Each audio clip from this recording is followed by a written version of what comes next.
Assalamualaikum warahmatullahi wabarakatuh. Salam guru penggerak. Halo Bapak Ibu, apa kabar? Bertemu lagi dengan saya, Dian Kartika Putri, calon guru penggerak angkatan 11 dari SD Negeri 1 Tanjung Muli.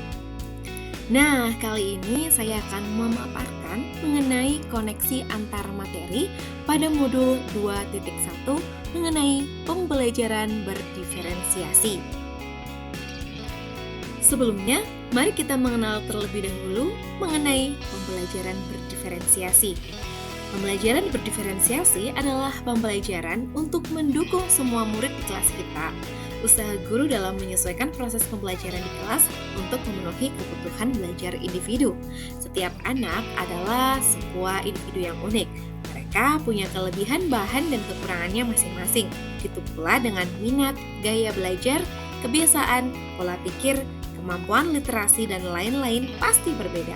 Oleh karena itu, diperlukan usaha guru untuk dapat memenuhi kebutuhan belajar murid yang berbeda-beda tersebut, agar mereka merasa nyaman saat belajar di kelas dan tujuan pembelajaran dapat tercapai. Nah, bagaimana sih cara untuk dapat melakukan pembelajaran berdiferensiasi di kelas? Yang pertama, kita harus memahami tujuan pembelajaran, lalu mengetahui dan merespons kebutuhan belajar murid. Melakukan manajemen kelas yang efektif, melakukan penilaian berkelanjutan, dan menciptakan lingkungan belajar yang mengundang ketertarikan untuk belajar pada murid. Berkaitan dengan kebutuhan belajar murid, guru harus memahami 3 aspek berikut. Yang pertama, kesiapan belajar murid atau readiness. Yang kedua ada minat murid, dan yang ketiga ada profil belajar murid. Nah, mari kita bahas satu persatu. Yang pertama mengenai kesiapan belajar murid. Mengharuskan guru untuk bisa menilai pengetahuan awal dan menentukan apa yang telah murid ketahui dan di mana murid itu berada. Yang kedua ada minat murid. Minat setiap anak pastilah berbeda-beda. Minat adalah salah satu motivator penting bagi murid untuk terlibat aktif dalam proses pembelajaran. Nah, yang ketiga adalah profil belajar murid. Profil belajar murid ini berkaitan dengan lingkungan budaya, gaya belajar, dan kecerdasan majemuk yang berbeda antara satu anak dengan anak yang lainnya. Lalu, bagaimana cara mengidentifikasi kebutuhan belajar murid? Ada 6 langkah yang bisa diterapkan. Yang pertama adalah mengamati perilaku murid.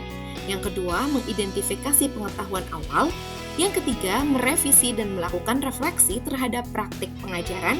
Yang keempat, berbicara atau berdiskusi dengan guru dari tahun ajaran sebelumnya. Yang kelima, membaca rapor murid di kelas sebelumnya. Dan yang keenam, menggunakan berbagai penilaian formatif dan diagnostik. Setelah mengetahui kebutuhan belajar murid, kita beranjak ke strategi untuk melakukan atau mendiferensiasi pembelajaran. Kita sebelumnya harus memahami bahwa strategi pembelajaran berdiferensiasi itu ada 3. Yang pertama adalah diferensiasi konten, yang kedua adalah diferensiasi proses, dan yang ketiga adalah diferensiasi produk. Lalu apa sih pengertian dari masing-masingnya? Mari kita simak. Yang pertama adalah diferensiasi konten.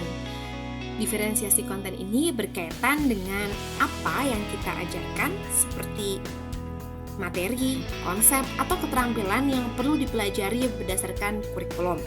Mendiferensiasi konten bisa dilakukan dengan membedakan pengorganisasian atau format penyampaiannya, bukan untuk mengubah atau menurunkan standar. Lalu ada diferensiasi proses.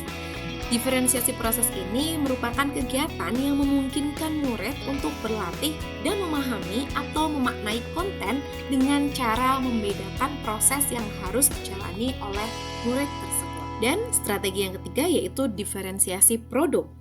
Diferensiasi produk ini merupakan bukti yang menunjukkan apa yang murid telah pahami dengan cara membedakan atau memodifikasi produk sebagai hasil belajar murid, hasil latihan, penerapan, dan pengembangan apa yang telah dipelajari. Nah, itu tadi adalah materi pada modul 2.1.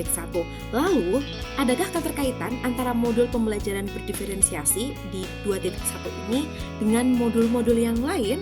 Nah, mari kita cari tahu. Yang pertama adalah keterkaitan modul 2.1 dengan modul 1.1. Keterkaitannya adalah untuk dapat melakukan pembelajaran berdiferensiasi, maka guru harus berusaha untuk memenuhi kebutuhan belajar anak atau murid kita sesuai dengan kodrat alam dan kodrat zamannya. Dan pendidikan harus menghamba pada anak berdasarkan dengan filosofi dari Ki Hajar Dewantoro.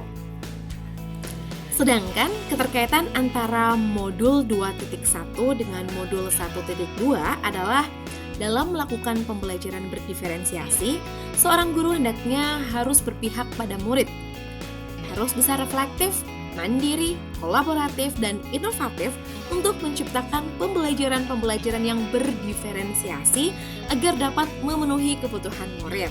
Dengan demikian, seorang guru penggerak dapat mewujudkan kepemimpinan murid dengan menuntun murid merdeka belajar. Hal ini sesuai dengan nilai dan peran dari guru penggerak. Kemudian, keterkaitan antara modul 2.1 dengan modul 1.3 adalah pembelajaran berdiferensiasi dapat menjadi salah satu strategi untuk mewujudkan visi guru penggerak yang berpihak pada murid tentunya. Dan yang terakhir adalah keterkaitan antara modul 2.1 dengan modul 1.4, yaitu di dalam pelaksanaan pembelajaran berdiferensiasi antara guru dan murid harus ada kesepakatan kelas terlebih dahulu agar proses pembelajaran dapat berjalan dengan baik sesuai dengan nilai-nilai dari budaya positif. Nah, itu tadi adalah koneksi antar materi pada modul 2.1 tentang pembelajaran berdiferensiasi. Semoga apa yang telah saya sampaikan bisa bermanfaat dan menginspirasi Bapak Ibu guru hebat lainnya. Terima kasih telah menyaksikan. Wassalamualaikum warahmatullahi wabarakatuh dan salam guru penggerak.